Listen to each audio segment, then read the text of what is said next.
It's on, okay.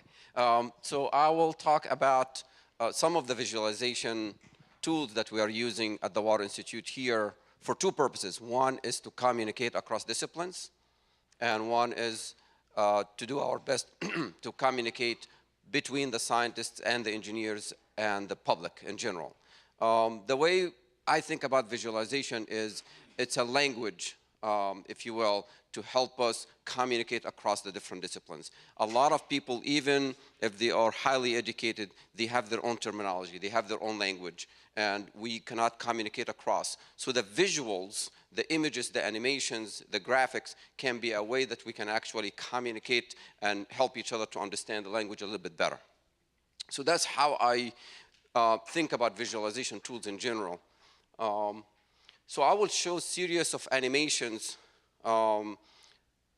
as an attempt to show what kind of information are we trying to produce here at the Water Institute for project implementation, to support restoration and protection projects, to understand dynamics of a system for a variety of purposes. And those series of animations hopefully will stimulate some of the discussions and the questions that we will have at the end of the presentations. So this one here is if you can play the animation, please. This is a design, a very preliminary design of an intake for a diversion structure. As you know, these structures are extremely expensive. We're talking about $1 billion a piece. So we need to understand exactly how they will function, how they will perform, what are the impacts, and what are the benefits. So we produce these kind of animations. If you can play this one, the next slide, please. This one here is a series of animation that we produced to understand the impacts of diversions. So here, this is specifically to look at the salinity impacts for the existing conditions and for with the project in place. And then we look at, if you look at the quadrant in the top left here, this is the footprint of the diversion, for example. So anytime you see a footprint at the bottom left here, that's an impact of the diversion. That's a salinity reduction.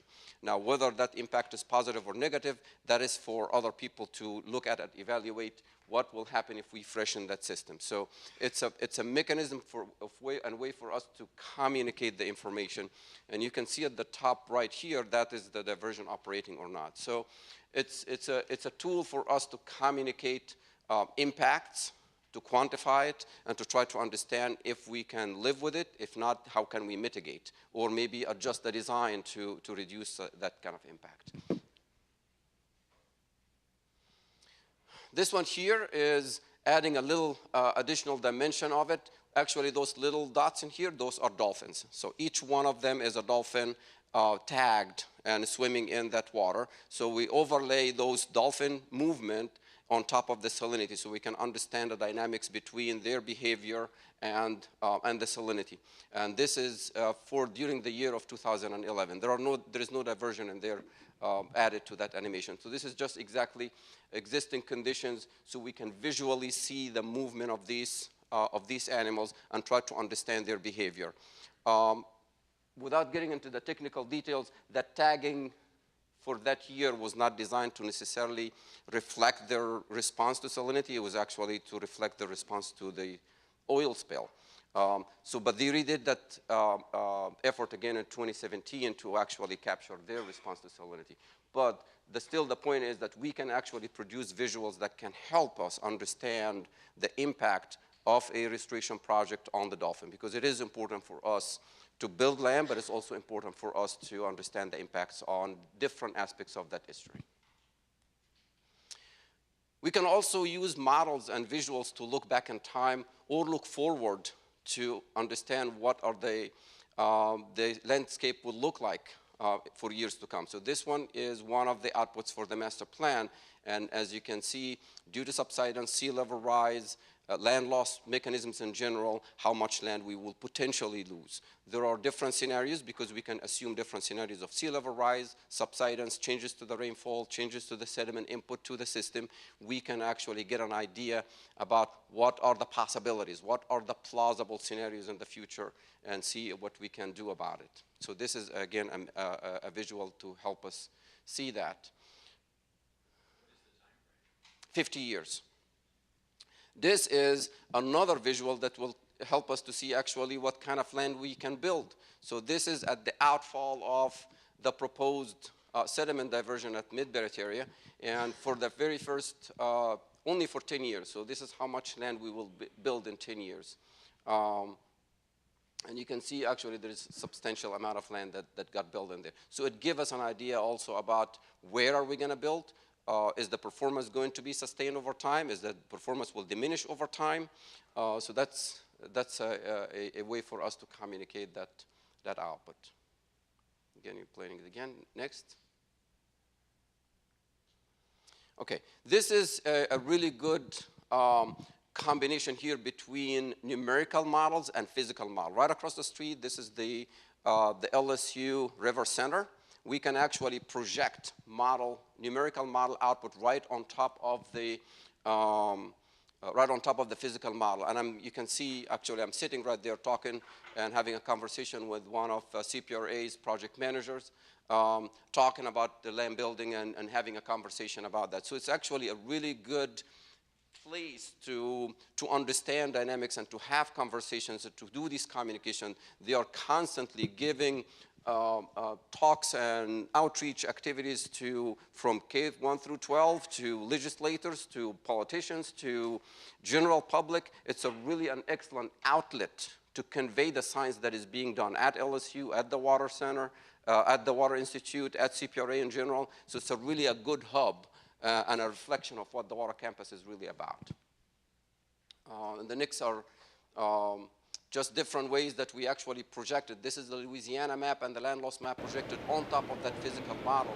So it's really pretty impressive and easy way for us to communicate the broad spectrum of activities that we are doing for the coastal program here in Louisiana.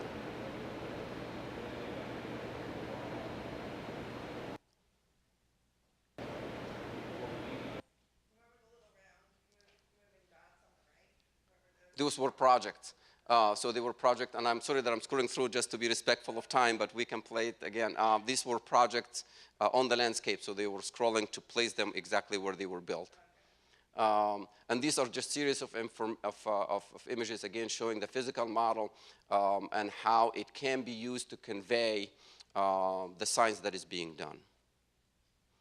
This is a forecast tool that we developed that we actually take the output from the forecast model for the Calcasieu Parish. This is a pilot location for Calcasieu Parish, and I'm glad that they're here today. And actually projecting the forecasted inundation depths on top of the landscape in there. So again, it's a very effective way that we can work with the parish so that they can see what roads are going to be inundated, where are the access limitations are going to be, so that they can allocate the resources. At this point in time, you can't solve your drainage problems, but you can actually understand where to allocate your resources, how to respond, and it's a way to help people or give warnings to people so that they can move around. I'm not going to play all of it because it's fairly long, so we can go back to the slides, please. So here is one thing that I want to convey, because we talked a lot about visualization and data. I want to talk a little bit about substance. The models that I showed right now, there are actually from two different sources. Some of the models that I showed are crap, and some of them are pretty good. So it's very important to know what is the source of the information. The salinity that I showed, you do not know if any of this data was credible or not. So I will show you that one version of the model was giving us a pretty good comparison with the observation. So that model was actually very well vetted, has been reviewed by multiple layers, has been reviewed by other independent consultants, has been reviewed by the federal government, has been reviewed by a consultant to the federal government. So it went through a lot of layers so it's very well vetted. But I also generated some of the animations from a model like this. You can see that has nothing to do with the data. It's really total crap. And that's the dangerous thing of the wow factor and the colors and the animations. If they are not based on good science, they can be misleading. And to the audience, you will not see the difference. It will still be colorful, it will still be beautiful, but it's just scientifically completely meaningless. So this is something that Flood inundation maps the animation that I showed you.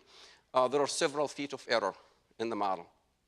So if you actually issue warning based on these kind of poorly calibrated and validated models, then yes, you get the wow factor, you get the reporter knocking on your door to give you the press conference, but it is poor science, irresponsible science. So I would like to emphasize as part of the discussion, it's not only about the data and the visualization, it's also a lot about the science and the substance. We have to take care of that first before we start to produce these colorful animations.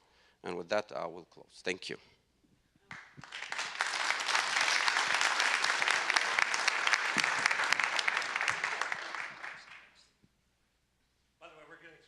So we'll have all the questions. Other than a clarification along the way, we'll have them all at one time. So, Jake, Thanks, Duke. I hope there's no crappy data. No, there's, I promise, I don't have any animations, but there's no crap, I promise. So I want to talk to you about some of the work that we've been doing at NASA for a long time now. I guess you can't really see that well, but I want to talk about what we're seeing from our satellites, what are the implications for the 10 across corridor, and then the communications challenge, which we've kind of talked about quite a bit today. So we've got a bunch of satellites, and even aircraft versions of these satellites are very useful for water. I'm going to specifically talk about the GRACE mission and the GRACE follow-on mission, which is just about to launch. Its predecessor just was decommissioned at the end of 2017. So GRACE measures total water storage, and we're able to infer what's happening with groundwater from GRACE. But we also are working on the Airborne Snow Observatory. We do very high resolution mapping of snow and snow water equivalent. And the community is moving towards a space mission based on this or similar concepts.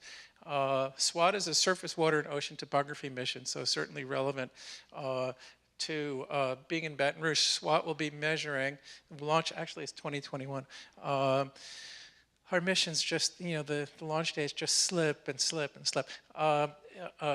SWOT will be measuring the height of inland waters, so the height of the Mississippi River, multiple points along the channel, the inundation extent, the width, and then if you track those things over time, you can be looking at storage change and profiles. So very cool, and for rivers that are a lot smaller than the Mississippi. And SMAP is the soil moisture active passive mission that measures the moisture content in the upper 5 or so centimeters of the soil. So very important for agriculture, for weather prediction. Plus, we have other missions that haven't launched yet. EcoStress will be measuring evaporation or evapotranspiration. NISAR is a synthetic aperture radar mission that can help us understand ground deformation, and we're always exploring applications with GPS. Okay. So one of the things that we've done in California is use the GRACE mission to track how groundwater storage is changing. I really won't get into it too much to say about how GRACE works, other than to say it's more like a scale that measures mass changes and the gravity changes associated with mass changes than it is an optical satellite, sort of looking at colors or emissions from the surface. So we've had, let's see if I can get the pointer to work. Here we go. So the mission launched in 2002. It was decommissioned in 2017, and these are our estimates of groundwater storage and how they vary in the Central Valley here. So the biggest agricultural, most productive agricultural region in the U.S., where we grow all of our produce, basically. So we get a little bit of increase in the first part of the mission, and then the first drought, 2006 to 2010, little mini El Nino, and then the second drought, and then a little bit of recovery. So you can kind of see it's like a stair-step thing. And I have another, here, this figure puts it into a longer-term perspective. So this is really what we're doing in the Central Valley, okay? This goes back to 1962 up to 2017, combining data from the USGS and GRACE. We're looking at cumulative groundwater loss, and the colors in the background represent climate, whether it's really dry in the tan or moderately dry, the light tan, really wet in the blue, or moderately wet in the light blue. So it's just basically the same idea, that we get a little recovery during wet periods, and a lot of groundwater depletion in a drought, and a little recovery and a lot of depletion. Okay? So obviously this can't go on forever, and in California we have the Sustainable Groundwater Management Act, which we hope will slow this rate of depletion, and maybe a trend will, that's not me making that noise, right?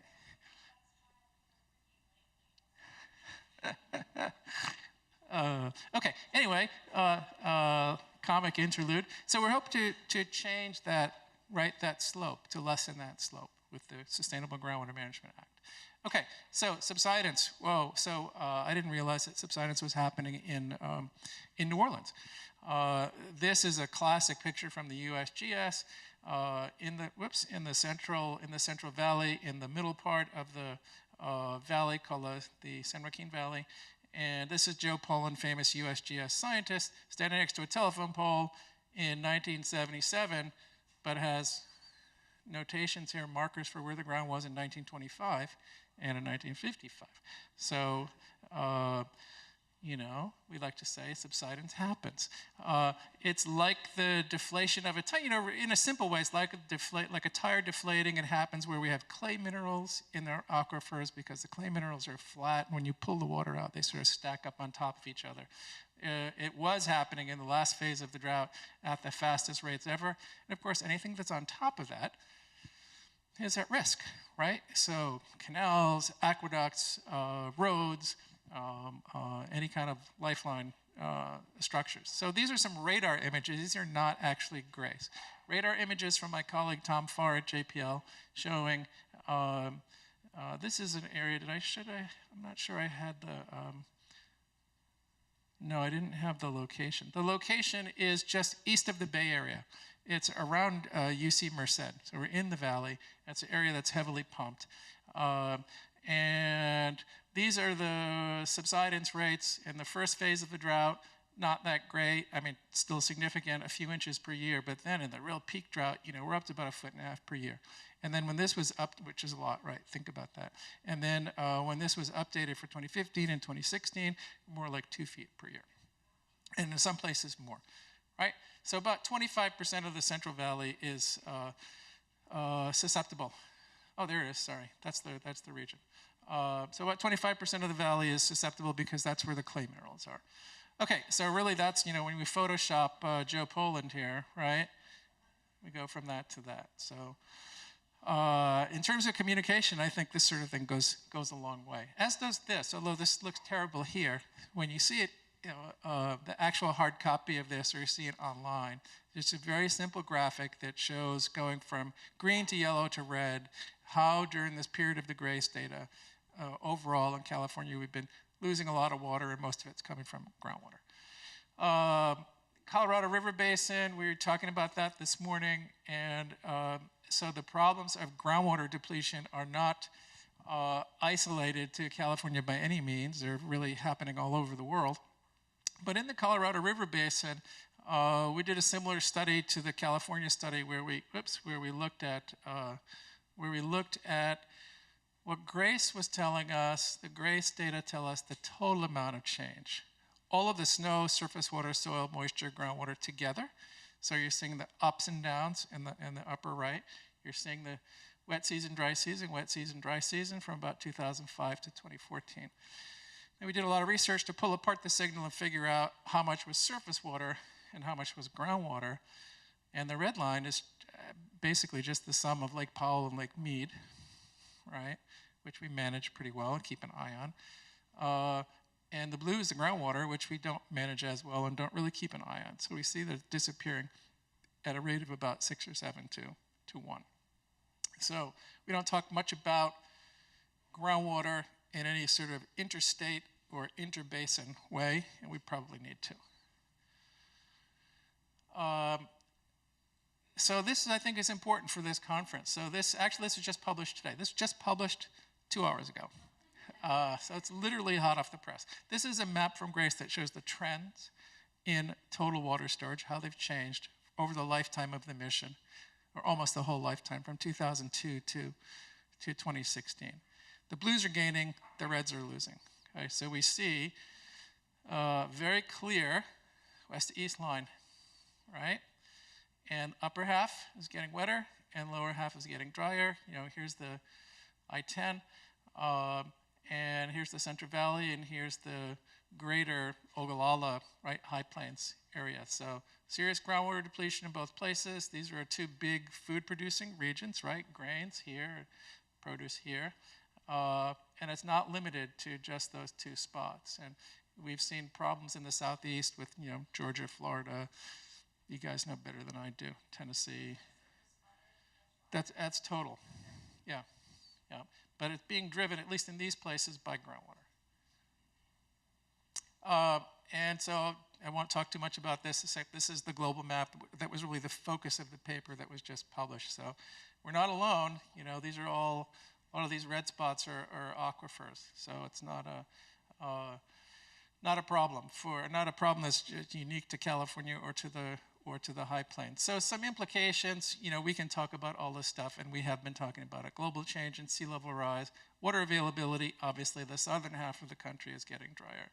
The threats to agriculture that are happening along the 10 across region. We do have in California the Sustainable Groundwater Management Act. We hope that'll make a big difference, and we can talk about that during the questions about what it is. Changing extremes, we're seeing it in California, and we are being told to manage to the extremes, where scientists like myself are telling the Department of Water Resources and telling the State Water Resources Control Board to be thinking about climate change and thinking about managing to the extremes.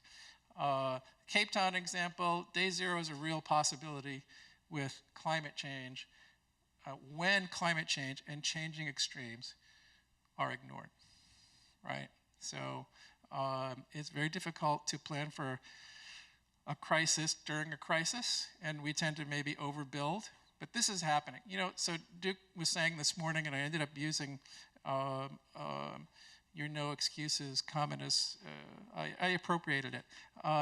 When we see these data that I showed you, and we can look at them at smaller scales and look at the subregions, there are no more excuses. We've been talking about this for a long time. There's no excuse to not use the information.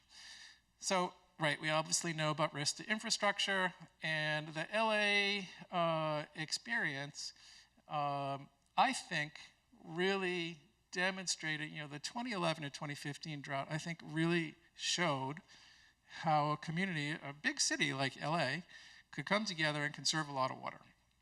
I think we did a great job. We raised awareness of the new normal.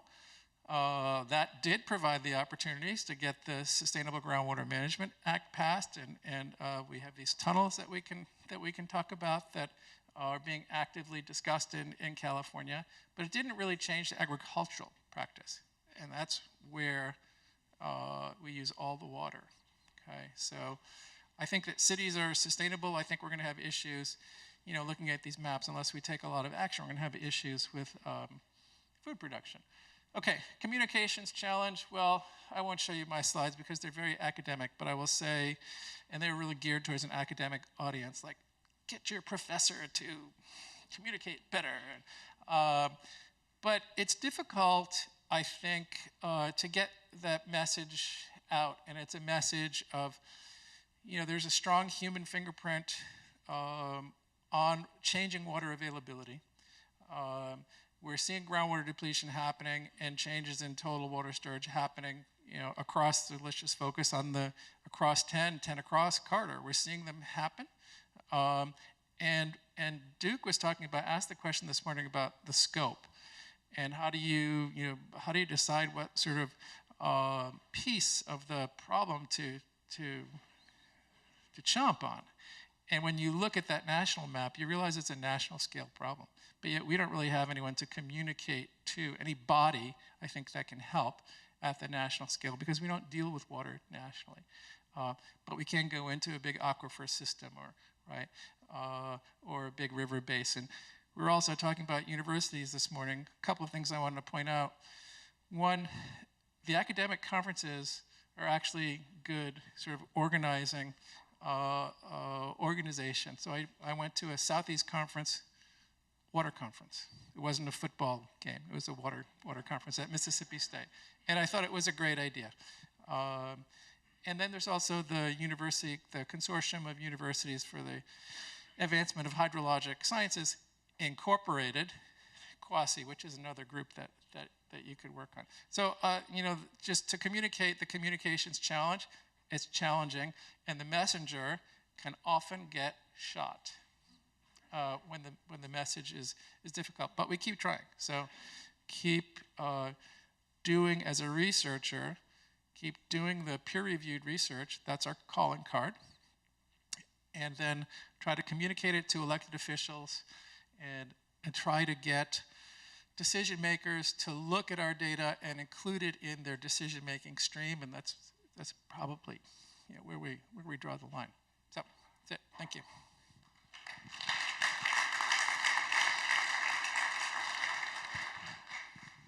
So the data is questionable and people could get shot. What could go wrong, So building on the cities discussion, which was third this morning, and there'll be other discussions about cities tomorrow morning, first panel, my colleague Dave White from Arizona State is going to speak to the Phoenix metro region issues. Thanks, Duke. And first I want to also thank Duke and the team from ASU and everyone here from the Water Institute of the Gulf and the Baton Rouge Area Foundation and all the partners for organizing this meeting. It's my first time in Baton Rouge. It's just a lovely place. The facility is absolutely beautiful, and really appreciate the opportunity to build this network of networks of people who care about the future of our region here. And what I'd like to talk about today is picking up on some of the themes that have been discussed both in our panel and earlier, talking about how we visualize the future, and I like to actually say, futures. How do we visualize the futures? This is the sort of big picture question that I'm trying to address in the work that we do at my center is how do we model, how do we simulate, how do we visualize futures to help to inform a variety of strategies to enable major societal transitions. We take the approach that the scale of our solutions needs to address the scale of the challenges that we're facing. And we're more and more aware that the challenges that we face are going to require large-scale changes in social, economic, ecological, and technological systems. These are changes that take place over the periods of decades, typically.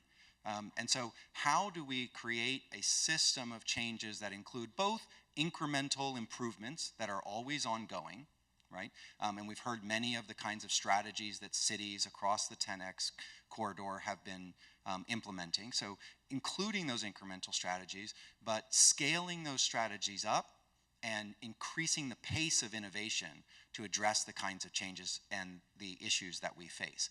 And so I'm the director of a group called Decision Center for Desert City, and I wanted to pick up on a point that actually Kaki mentioned this morning, and that's the idea that the pace of our work on decision-making and decision-making under uncertainty and applying scientific knowledge and evidence to decision-making is not keeping pace with the scale and the pace of the changes that we face.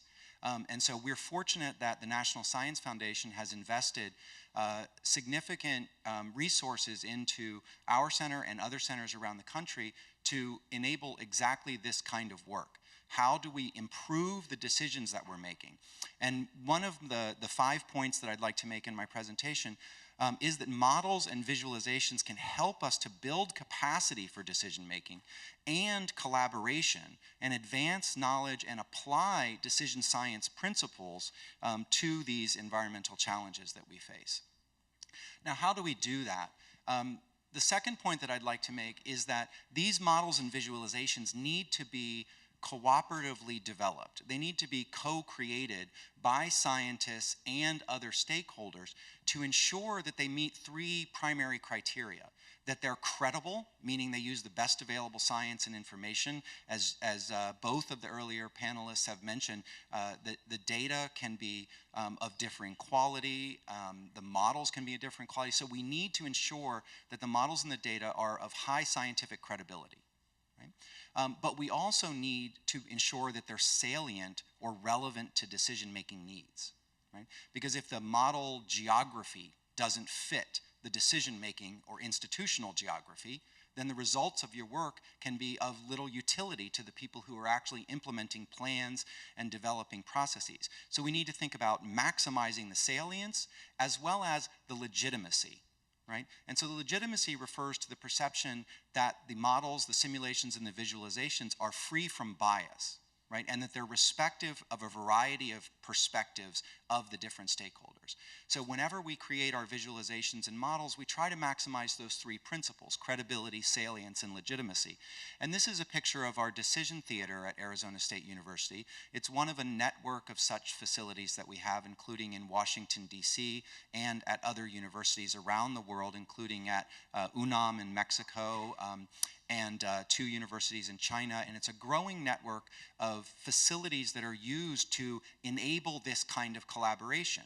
And so the models that we developed have been cooperatively developed with decision makers in these facilities so that we can deconstruct the model. We build a prototype, we bring in experts, technical experts from places like the city of Phoenix. And so Cynthia Campbell and her team, Catherine Sorensen from the city of Phoenix, have been in, and they throw darts, they deconstruct the model, they tell us which data is out of date, which data needs to be. We revise the model, and through an iterative process, we develop a much more credible, salient, and legitimate model. And this also highlights the need to incorporate not only the best available scientific data, but also data that is institutionally endorsed or accepted. Right? There are certain sets of data that may have limitations or flaws, but these are the data that have been stamped as the official data. And so being able to incorporate multiple sets of data into your models is useful. And so one of the models that we've developed is called WaterSim, and this model is focused on the Phoenix region. And as an example, it includes data from places like the USGS, the Bureau of Reclamation, but it also incorporates data from over 33 different municipal and other water providers within our region. And when we can partner with those agencies to incorporate the data that they have generated into our modeling activities, we believe that it increases the utility of the results that we produce to those organizations. And these models and visualizations should be focused on specific decision makers and specific decision processes. You'll often hear university researchers say that they feel like policymakers don't take science into account when they make decisions. Well, the opposite is equally, if not more, true. Scientists do not take specific policies or decisions into account when creating their work. They don't understand how that work should plug into a specific, whether it's a water resource management plan or some other climate adaptation plan. And so we try to ensure that our work does that. Now, next I want to talk about some of the results that we've done.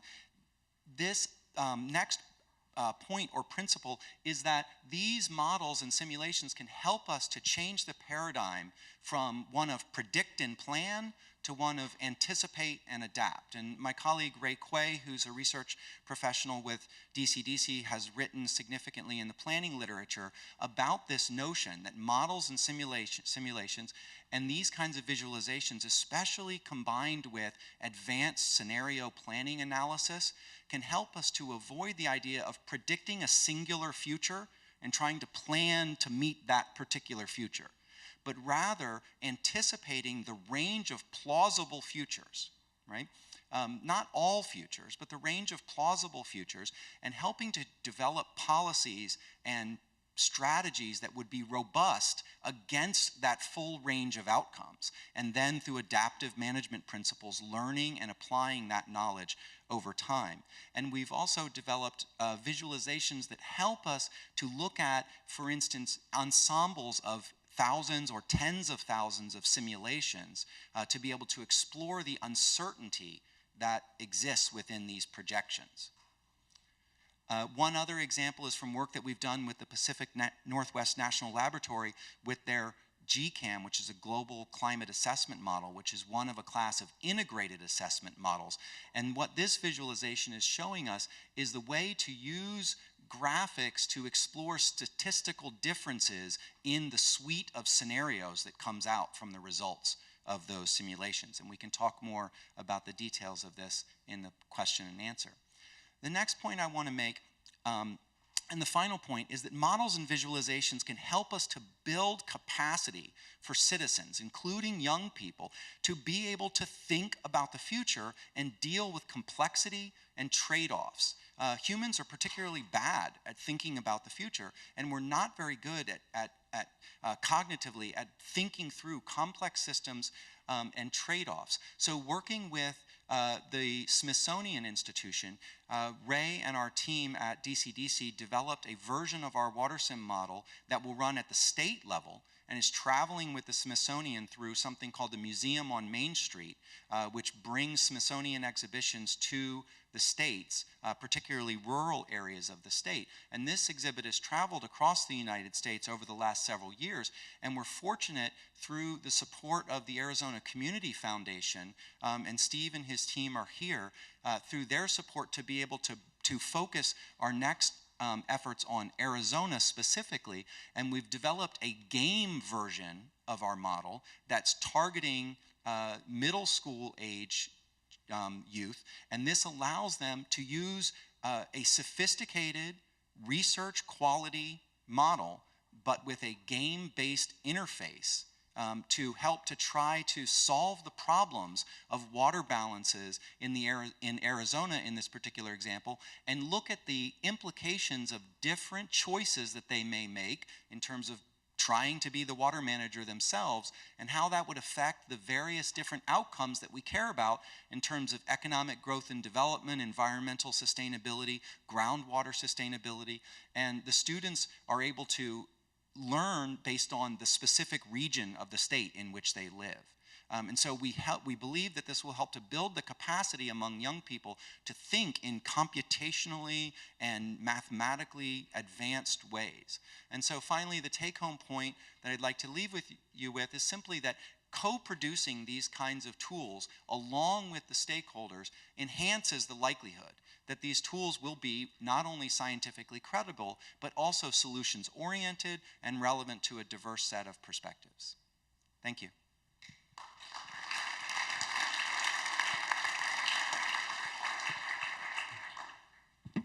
So our last speaker, Albert Slapp, is bringing it all the way down to what you could possibly do as a consumer based on the data that's now available to us. So Albert. Thanks, Duke. And I also am very, very glad to be here and appreciate the opportunity. This is really a great conference. I'm also, okay, I'm going to advance this. Okay. I'm taking my first slide out of order to show you I-10 during Hurricane Harvey. It's a little bit out of order. But I'm always amazed when I give these presentations and I listen to the other presenters because I always change things. I always think of something new. So I want to start out, Jeff Hebert and my company had some interaction just recently at a ULI panel in Miami Beach. And he was there as a peer reviewer of the Miami Beach's resiliency program. And they brought in experts. And why did they bring in experts to review at the very, very beginning their Rockefeller 100 resilient cities, and they raised a bond issue of $500 million to put in giant sea level pumps. But why did they hit the pause button? Why did they bring in Jeff and the ULI panel? Because of voters, because of residents, because of pushback, because they started to raise the streets to deal with sea level rise, and they got pushback. So the politicians hit the pause button. So when we talk about, and I also quote, by the way, Rice University, there's a gentleman here from Rice, study finds FEMA flood maps missed 75% of Houston flood damages from 99 to 2009. We're talking about top down, we're talking about bottom up. Secretary Cisneros said, don't wait for the top down. Don't be assured that it's going to come true. We have very, very serious problems. We're talking here about data visualization.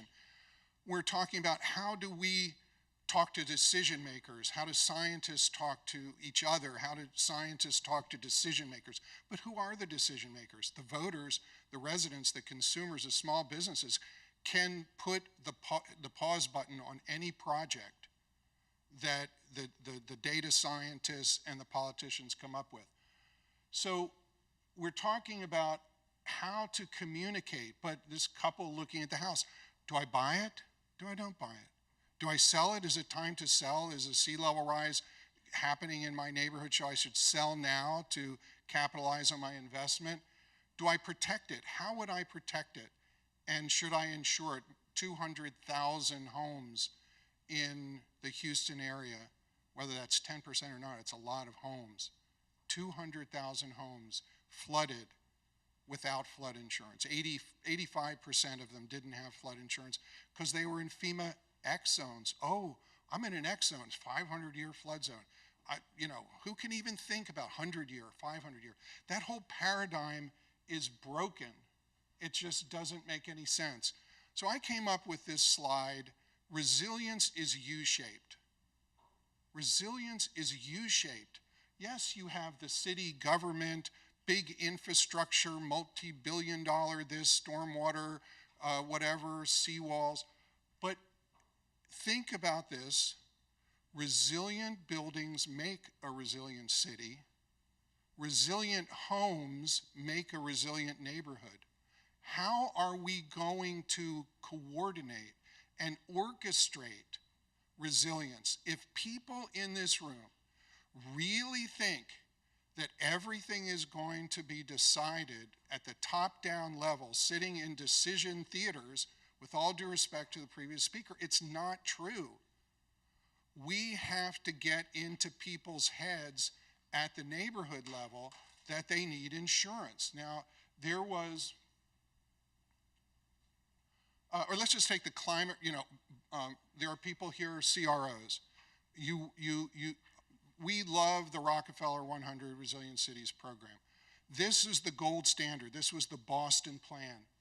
Inform property owners, section 2.2, inform property owners about current and future climate risks facing their buildings and actions they can take to increase preparedness, specific focus on building readiness, linked to building audit and retrofit financing. And I asked the Secretary Cisneros about the HUD 203K program, but we have to have access to capital. Not just capital in the $20 billion, we're going to have a storm surge barrier for New York City. We're going to have a storm surge barrier for Annapolis. We're going to have a storm surge barrier for Boston. Don't wait for it. If you have a commercial investment in Boston, in an area that already has sea level rise flooding, don't wait for that surge barrier. We just know that. So the scientists are telling us a lot about their data, but is it making a difference? How is that data? Well, NASA and NOAA and the National Science Foundation in their update said, sea levels are rising twice as fast as 25 years ago. Temperatures are the highest they've been in 11,000 years. Climate change, quote, is not just something for the future. Okay, we get that. But we're seeing greater losses. Last year, 2017, as the gentleman from Swiss Re said, it was a bad year. $360 billion in natural hazard damages around the world, $300 billion just in the United States, and with the wildfires, but $200 billion of the $300 billion in the United States was hurricanes. So we have a huge problem. University of New Hampshire and the Nature Conservancy came out with a study recently that said NFIP, after 40 years of a federal program for flood insurance, only has 5 million customers. Only 5 million customers in the entire United States have flood insurance. You say, oh, that can't be true. The study said 40 to 45 million additional Americans need flood insurance. Well, in every state you have to have car insurance to drive a car. We know what happened with health insurance when we tried to require that. And now if we really know that 40 to 45 million additional people, how do we get into their heads? Flood insurance is an important part of resiliency. Flood insurance is an important part of resiliency, and 45 million people who need it don't have it. So how do we even begin to approach this? We're talking about data visualization and scientists talking to scientists, but we're not going to achieve resiliency, with all due respect, waiting around for the top down when most people in America who need flood insurance won't buy it when they can afford it. They won't buy it and they can afford it. So sea level rise. These people who live in these cities, there are no climate deniers in those cities, because anybody who's lived in those cities and walks along the waterfront in Annapolis and they're an old timer knows that, just in this is NOAA data, in the 1950s, from 57 to 63, there were about 4 days, this is from tide gauge data which looks at when salt water is over the ground surface. So in the 50s, there were 4 days. Now there's 40 days in Annapolis waterfront. 40 days when fish are swimming around and seawater's over the ground surface. This is not, well, it's the fault of humans. It doesn't matter. When you can't get into the restaurant, when you can't park your car, when you can't get to your spinning class or your yoga class because you don't want to drive your car through salt water, this is real. And now when we look at the future and we try to project out, when we just go back for a moment and we say, look at what's happened since the 1950s and just recently, going from 4 days to 40 days. And if you look at that curve, you're talking about almost every day out, 2045, 2050. Some of these areas are going to have seawater over the ground surface every day. This is a multi-million-dollar home in Fort Lauderdale. This is what that property looks like. Someone talked about, the gentleman from Swiss Re talked about sunny day flooding. And by the way, I'm pretty sure that NFIP still covers this type of flooding, which is astronomical. It's the sun and the moon and the earth and the alignment. And we know what days. This is from one of our scientists in 2018. So this is August through November.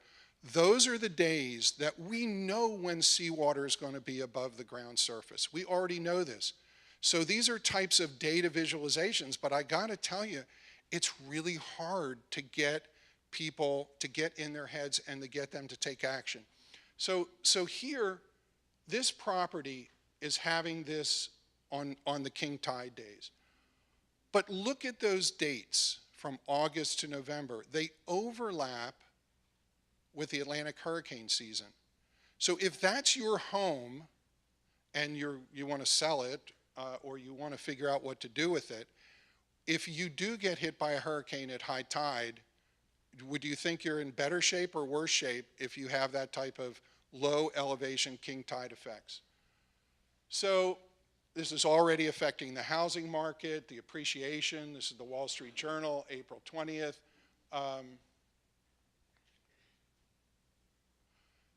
Why aren't people more alarmed? Yeah, many of you have seen this, little mind game.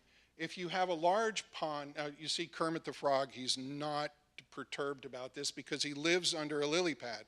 But if you had a pond and it's completely empty of lily pads and you were told that it's going to multiply exponentially and in 3 years the entire pond is going to be covered with lily pads, after 1 month there's 2, 2 months there's 4, and the pond is covered in 36 months.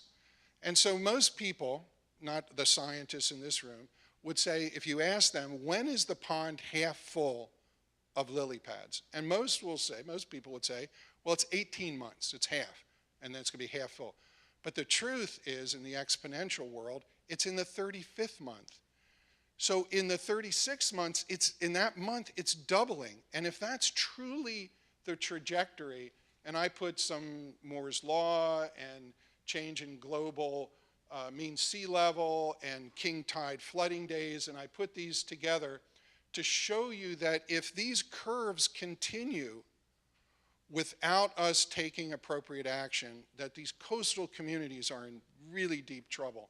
And I just put that down the bottom, that if that computer was on your desk in 2000 and someone told you in 2000 that 100 times, 1,000 times that computing capacity was going to be in a little phone in your pocket in 10 years, you probably wouldn't have believed them either. So what did we develop? I'm not here pitching anything, but we had scientists that wanted to get information that coastal engineers that work here with the center and others do for the large municipalities, the Arcadises of the world, the AECOMs. They do that work for large multi-billion billion-dollar projects. But who gives this information to average people and small businesses? The answer is no one. So we set out to invent that, and we've been trying to do that to visualize at the property scale. This was an example of a report that we did for the JW Marriott in Brickell. We said there would be 3.3 feet of inundation in a Category 1, and that was Irma, which was 4 feet of inundation running by the JW Marriott. We also developed technology for flood defense, that you can draw a polygon around an area, push our button, and find out if it's a 2-foot barrier, 3-foot barrier, elevate this, whatever, what the benefit of that's going to be. Because what are we trying to do? We're trying to show people there's hope that they can defend against flooding.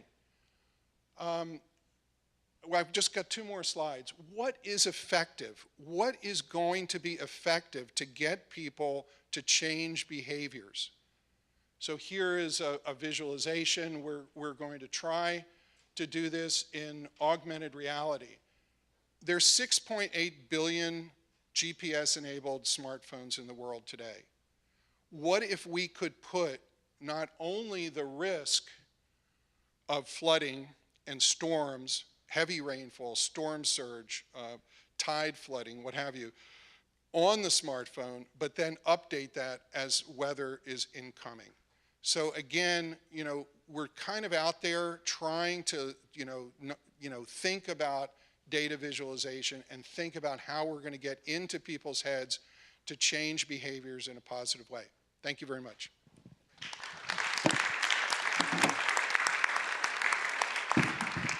So if I could have the panelists come up, and I'm sure you have a lot of questions, just so you know what's happening. We have one more panel. We'd love it if people generally stayed in their seats, because then we're going to go across the street and see the large model that's been described here. But questions for this group, for any one of them in particular? Yes, sir. Right there.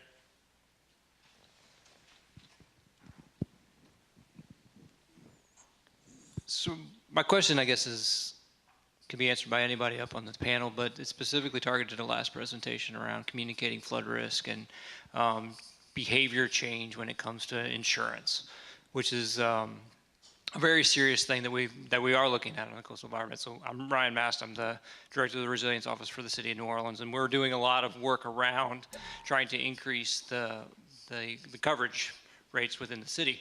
It's a lot more complicated than just saying we need to ask homeowners to change their behavior. When we look at our city, the areas, so we just got remapped, and in that, a significant portion of the city was actually mapped out of the special flood hazard area into a shaded X, protected by a levee, which basically means they're not required to have insurance. Well, not required is different than you should probably still have it. We can communicate that as government officials, but the larger question is that even the industry that would benefit most from ensuring that that risk is protected, i.e. the mortgage lenders, actually dropped flood insurance, which is paid for through escrow, sometimes with informing homeowners, sometimes without informing them. So I think that my question is, yes, we need to do more to communicate this to homeowners and help them understand the risk, but what types of mechanisms or what can we do to actually to engage more the industry leaders around this as well? the insurers, the real estate market, the mortgage lenders, et cetera, because it's got to be a comprehensive package here in order to move the needle on this. Well, I think I can address that. First of all, the FEMA flood maps and remapping is really an underwriting tool for NFIP. It's really not a risk communication tool anymore. It's failed. And even I think FEMA realizes it's failed. And the idea of remapping and implying to homeowners that they don't need it and they're wiping their brow, I'm going to save $500 a year, but I'm going to put my entire net worth built up in the equity of my home at risk, is a huge, huge mistake. So what are some of the solutions? Well, the House of Representatives passed a bill that would allow private flood to emerge robustly, but it is stalled and it hasn't passed the Senate. And I think most people who have studied this think that private flood, when it does emerge, will allow for more flexibility. It will allow flood and homeowners policies to be joined for the first time in 40 years or so. It will increase limits. And then once private flood is unshackled from the FEMA flood map underwriting tool, which is what it is, let's call a spade. FEMA flood map is an NFIP underwriting tool, not a proper flood risk communication tool anymore, because it's failed so many times. So then when private flood is out there, it will be able to use better science than the FEMA flood maps, and it theoretically will be able to communicate and the true risk, and get people who are now in the shaded X zone or what have you to buy a $500 policy and to protect their entire net worth. Yeah, may I add to that a little bit? My background is I'm a hydrologist and I'm a hydraulic engineer, and I think we need a complete change in the way we teach hydrology, we train hydrologic engineers, and in the way we communicate.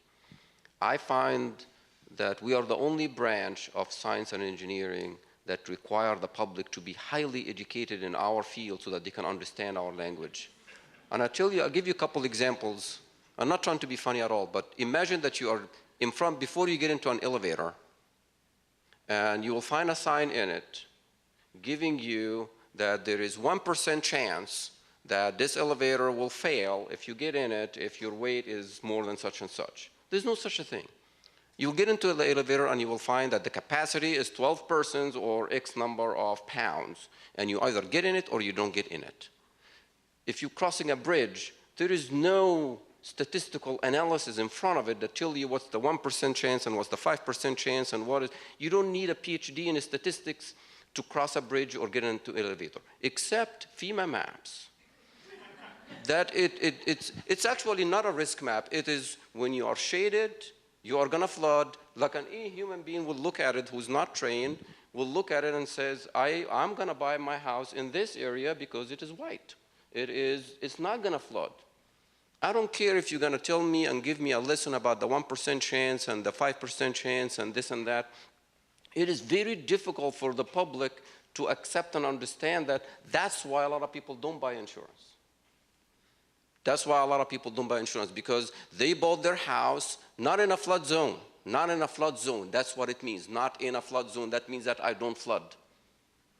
So the entire paradigm needs to change. The FEMA maps, the way we educate, the way we communicate, we need to get off from the 1% chance. And by the way, it doesn't mean that it's really going to rain once every 100 years. We actually have a follow-up, though, that it can rain anytime. So then why are you giving me all this complicated information? At the end of the day, I'm confused. So I really think that there is a bigger issue at hand here, that the public is lost. And we keep talking to them about these terminologies, and they're just lost on what to do. That's just my 2 cents into the subject. And I think an underlying theme of 10X that came up with Steve Selznow asked this question the other day about decision making. It'll be on our last panel with regard to journalists. How do we communicate? It's not by accident we're bringing these things up. Another question from the audience. Yes. I think just to complement what you were just saying, maybe the question is, how do we listen? I think that folks who've lived in areas that have flooded more and more over the years have a lot to teach us, and the way that they talk about it could be an excellent complement. So I'm interested in the work that you've each been doing, whether you have a complement of kind of citizen participation in understanding the right way to engage, the right way to listen, and then the right way to share. Dave, do you want to talk about this since you talked about stakeholder engagement? Sure, and I would say in our example, our primary partners over the last about 15 years that we've been working have been more of the technical experts, policymakers, and decision makers, although we do have a fairly extensive outreach effort into schools, as I mentioned, working with teachers. And I think one lesson I think that could illustrate your point. When I first was building my team, I needed an economist, right, to work on my team. And so I went into the university and I found a National Academy of Sciences member, one of the leading environmental economists in the country, and recruited him, and he worked on our team. And he went to visit with the city of Phoenix as we were building our partnership there. And it was I think he told me the 5th time that he went to the city. With his explanation of how, through his specific economic knowledge, he could help them drive down their consumption of water faster. That it was about the 5th time that he had that meeting, where finally someone said, "Kerry, that's actually not the problem we have. It's not. In fact, our demand is going down so rapidly. We have some of the opposite problems. In fact, the demand was declining so quickly. The city was running into problems with wastewater production. There wasn't enough wastewater being produced, to push through the pipes, and there were a variety of others. And they said, we're an enterprise fund here at the water department. We're one of the few units that pays for itself, and we generate revenue by selling water. And in fact, so thank you for continuing to come to us to tell us how to lose revenue and exacerbate a different problem we have." And Kerry came to me with just this epiphany to saying, I finally learned to listen to what the challenges that they were actually facing. And it was that moment where, as a scientist who'd been working his whole career, he finally realized, look, I need to reframe the entire approach I have with working with our partners. And that's just one example of, I think, a lesson that has to be learned over and over again. We need to do a better job of teaching, whether it's engineers or economists or anyone, of engaging with, whether it's policymakers or with students or with citizens, to listen to them more effectively and to learn how it is that they make decisions. Because, I agree about the comments about the flood risk. That's not how people interpret risk. So we need to learn more about that and use those in our approaches. Jay, I know you've added the obligation, self-imposed, to be a communicator, which maybe sometimes is or isn't appreciated by your technical colleagues, because you're out there speaking to the public. Hopefully they're listening and you're putting it in terms that allows them to understand. Why have you done that, and how exceptional is that? Well, I think I'm really exceptional at it. Oh, wait, no, that wasn't the question. Good job. Yeah, that wasn't the question. No, I do it. It's really motivated by the research and some of the graphics that I've shown and shared with you folks. So, and it means a lot to me, and I think there's a lot of information in there, and so I try to break it down and communicate. So, we don't get any brownie points for it in academics, nor do we get any brownie points for it at NASA. Yeah. In fact, we get the opposite when the headlines go awry, or you get misquoted. But I do it because I want to do it, and because I think it's important. Same reason why I'm here at this meeting. But in terms of listening to people, one of the things I think that helps me as a communicator is that I'm living through the same drought and doing all the same things. I'm trying to conserve water. I'm not washing the car, which that's fantastic. Right? Yeah. I'm not washing the dog. We're killing the grass. So that's it. It's just easy to be drought tolerant. That's why I'm doing it. So we've probably got time for about one more question, one or two. I've just got one from Beverly, and when Beverly says one, it's one. So one more really good question that's out there. All right, it's more of a comment. I like to think about how do you communicate this information. I was lucky enough to teach a class at LSU a year or so ago based on the Baton Rouge Deluge is what the students called it. So that was the big flood that was here a year and a half ago. And they, part of the challenge for them was how do you communicate all this information? What happened, right? And why and all that. And some of their research, they learned that people, I think the average guy in East Baton Rouge Parish spends as much money on lottery tickets as he would spend on flood insurance. Then they looked a little further and they said, what is your chance of winning the lottery versus winning, I guess, the flood lottery, right? And it was about 14,000 times higher of having your home flooded than winning the lottery. And so they made this kind of cool little graphic about that, which is super intuitive, right? You just get it instantly. I think I'm going to win the lottery. I'm sure I'm going to win the lottery. And my house is not going to flood. It'll never flood, right? But it's really quite the opposite. And by those guys, students just pulling that together, I made a pretty interesting statement. So, Very interesting comment. Beverly, since that wasn't really a question. All right, she'll allow it. Good comment, though. Really good comment. Right there in the flash. Hi, thank you for taking the time.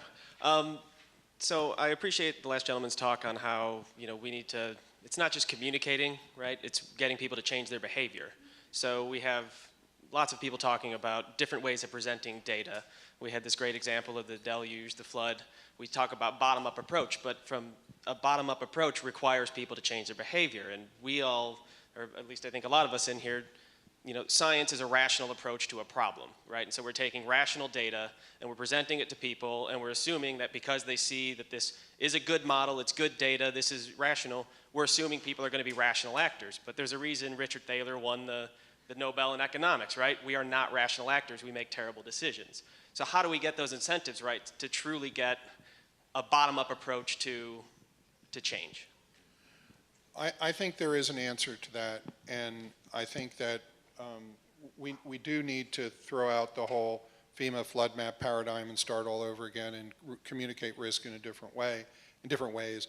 But we need access to capital and we need hand-holding and give people hope that there are solutions to this, both from the top down and the bottom up. So I think that if you combine a better risk communication to the bottom up, and they have HUD 203K or insurance companies that are going to loan them some money so that they can fortify their homes and put some, even a backflow preventer. Most people don't even have a $150 backflow preventer to prevent the overcharged sewers from backing up into their homes. So access to capital and hand-holding by the government. They have to do that. Let me also add, we often talk about science and engineering, and we tend to be fairly narrow in our descriptions of that, but we need to remember that there are very expansive fields in risk communication and environmental psychology and other fields that give us very solid information on the antecedents of these kinds of behaviors. What factors help us to predict and understand specific changes in behaviors, and we need to work on advancing those. So for example, perceptions of perceived personal responsibility are important predictors of behavior change. Environmental value orientation, social norms, and the perceptions of what others in your neighborhood are doing. All of these things can be used in persuasion and influence campaigns. These are common techniques in marketing that can be easily applied in behavior change in environmentally related arenas.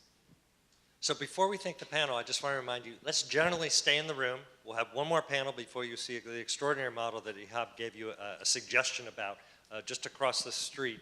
But we want to, in the interest of time, move through that relatively quickly. So at this point, I would like to thank all of you for bringing data visualization around.